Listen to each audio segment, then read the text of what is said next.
All right, welcome back everyone to this week's episode of Law Firm Fixers. I am joined as always by Genie and Raj. High five. I don't know what that was. That's the screen five. Yeah, exactly. That's the me smacking my camera five. Exactly. Genie always goes, ouch.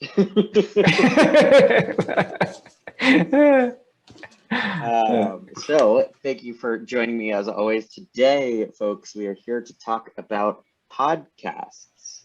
So podcasts, interestingly enough, not too long ago were this new thing, and it was, what are these, and is anyone going to listen to this, and why would anybody waste their time with this? And well, I think I might be giving a little bit of a nod to the direction that I'm headed in, but we're going to discuss today whether we think that podcasts are a good idea, investment of time and money for you and your firm.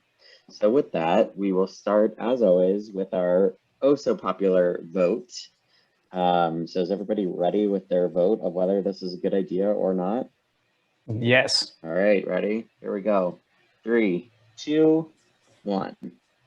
The big reveal. All right, so we've got 2 big greens and 1 big red. And the noticeable before you go, Ross, the noticeable thing was that you actually used your phone, and Jeannie and I went old school, right? Exactly. So I'm using paper. Imagine that. Look at you. And she's waving a green flag. Exactly. And that implies that tells our audience that you have a printer, whereas I, to be honest with you, haven't even written on a piece of paper in forever because I use my iPad. Very fancy. My trusty Apple Pencil, and I haven't written on a piece of paper. Sustainability. See that? Mm-hmm. I'm not sustainable, but anyway. That's a different episode, Raj. Different episode. Okay, so podcasts. So you're the contrarian, so why don't you tell us why not to waste your time doing them? Well, you're the contrarian. To waste your time doing them. Yeah, I am. No, not today. Today I am absolutely waving the green flag. Okay. All right. So I'll start out. So I'm going to assume everyone knows what a podcast is. I'm going to assume that you've at least listened a little bit to some podcasts or have a general idea that you download podcasts to your phone and you can listen to them.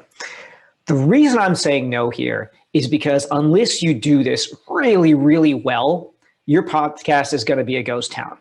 And when you weigh that against how much effort it takes to do it well, I think it's kind of a bad trade.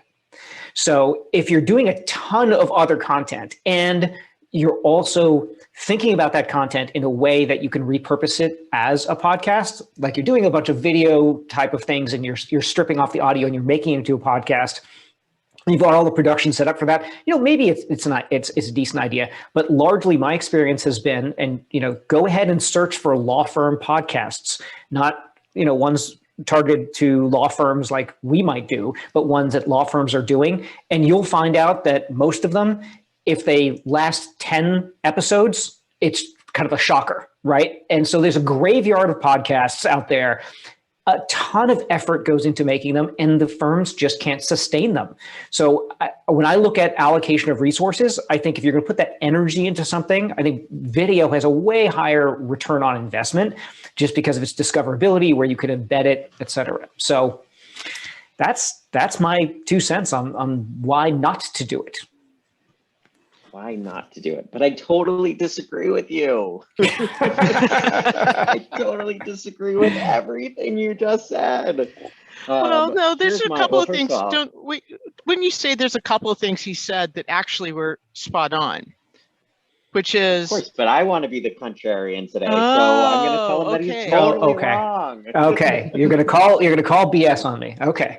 I'm going to call BS, and then I'm going to agree with some of the things that you said. So, Yeah. But fun fact, do you know the etymology of podcast? Don't even know that word, but okay. The origin of the word podcast.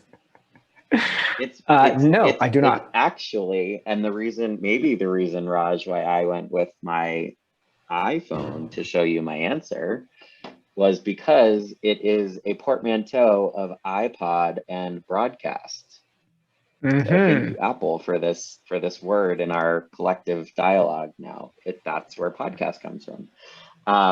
For that reason, a lot of people have these devices, and though we may not have commuting and whatnot of, where most people listen to their podcasts, a podcast is something that gives you, if you are successful with it and if you are consistent with it, which is, Raj, to your point, consistency is absolutely key. Let's pull back the veil here for a moment, right? When we started doing Law Firm Fixers, we started with an audience of absolute zero. We're no longer there because we are consistent, we are persistent, we're continuing, in this effort, and we're growing that audience. But, to start, it's a kind of desolate place, right? You start with zero and you're like, why am I spending this time? Why am I investing, the time researching the subject, doing, creating the audio production, all of the above, buying all of the pieces. And the reason is for the outcome that comes tomorrow, not necessarily today. So I think, if you have a really clear vision for what your podcast should be about and who you want your audience to be, and you can come with an educational, informational message each and every episode, whether it's 10 minutes or whether it's an hour, as long as you consistently focus on the same subject, perhaps bring in outside experts and guests and whatnot, you can grow a critical audience. But I'm also going to shift my focus a little before I get to Genie and say that podcasts aren't something limited to something that you do in-house.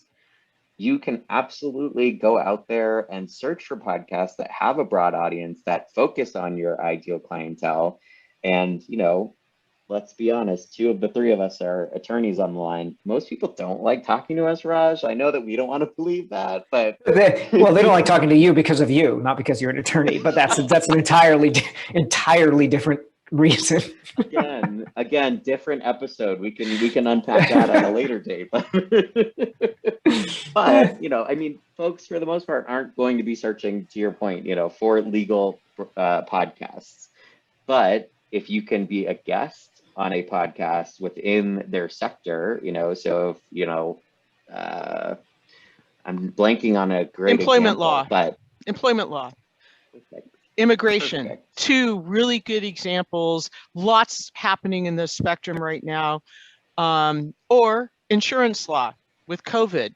There's, if you can focus on what are hot topics, relevant, etc. And the reason why lawyers are really good when they are guesting on podcasts is because, generally speaking, lawyers have a really good way through litigation and trial and other activities to really focus on the salient points and to hit them home and really bashing the specific examples and providing context in an oral format that just is so much stronger than the written word. My 2 cents. So let me pile on a couple. People don't read anymore. Go ahead. Yeah, exactly. People don't read anymore. So having that, medium that, I go out for a run and this is in my pocket. I put my headphones on and I listen to podcasts. I don't listen to music.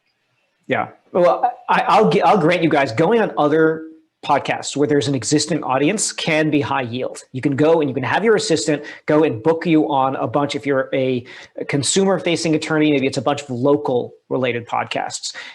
Or if you're a B2B attorney, much easier to find a whole bunch of industry style podcasts. That can be high yield. Producing your own podcast, however, that gets trickier. And that's kind of where I guess I focus my response, because you do have to be engaging. And if you are like many attorneys and you're in any kind of niche practice, let's take employment law. You're going to start the employment law podcast. Who's going to listen? Well, maybe other attorneys, maybe, and there are not that many of them. And maybe you'll get some referral business. But when I have an employment law problem, I'm not searching for a podcast to listen to 30 episodes from some person. So really, it's focusing it around your ideal client and where they are before they need you. And I think that's often a missed opportunity, right? A PI firm starting a podcast about PI materials, that's not terribly useful as a way for getting direct discovery. On the other hand, if your primary client is in-house counsel, well, then it's much more likely that they would be listening to something that's vertical and specific like that. So really thinking about who might listen and why might they stay engaged for a long period of time until they retain you. That's the thought process you have to go through when selecting a topic and planning your show and planning to do it for 6 months with 0 results before you actually might get some traction. I totally agree. And I completely agree with you on that. You have to have that long-term thought in mind. You have to have that consistency in mind. What are your themes going to be? Why would someone tune in week after week after week instead of one episode? And for that matter, to Raj's point, hunting for that episode. You don't want to hunt for an episode of a podcast that might provide you the information you're looking for. At that point, your time is better spent writing articles that are going to drive people to your website, that are going to pick, then they'll pick up the phone. But if you can capture someone's attention thematically and say, hey, every week we're going to, talk about what's in the news on fill in the blank, right. maybe it's, FTC compliance or something like that. There's always things in the news on that subject. And, so you could talk about salient points going on weekly that, you as a person in this space need to know about. That's interesting. Right.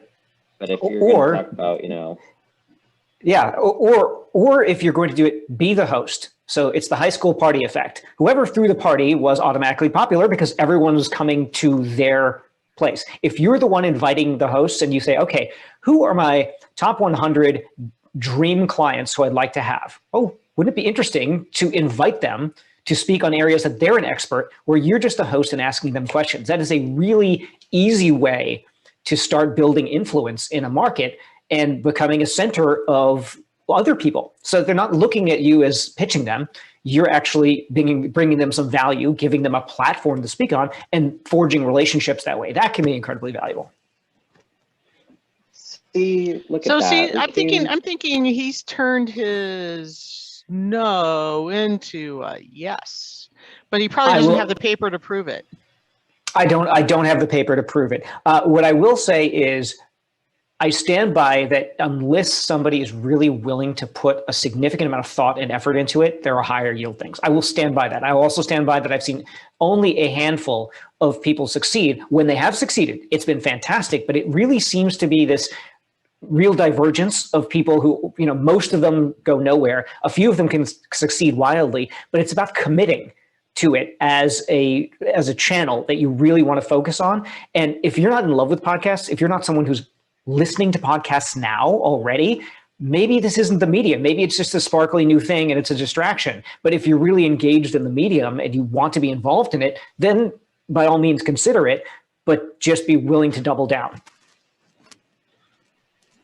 Sweet. I completely agree. And I also agree with Genie. I think you came around. You kept some of your skepticism, but you came around in the end. Which, exactly. Hey, we can all agree on that. Exactly. All right. So, the idea is short and sweet. Give you some good information. We want to hear from you. We want to know. We want to have your questions. We will talk about any topic on law firm marketing, advertising, heck, even bookkeeping and accounting. Let us know. Operations. If you have questions about how to improve your firm and move your firm forward, we are here to answer them. And next week, we will be talking about conferences, something that we probably haven't talked about in some time because of COVID, but conferences are definitely an area that we should be discussing and you should be considering. So we will talk about that next week. See you then. All right. Cheers.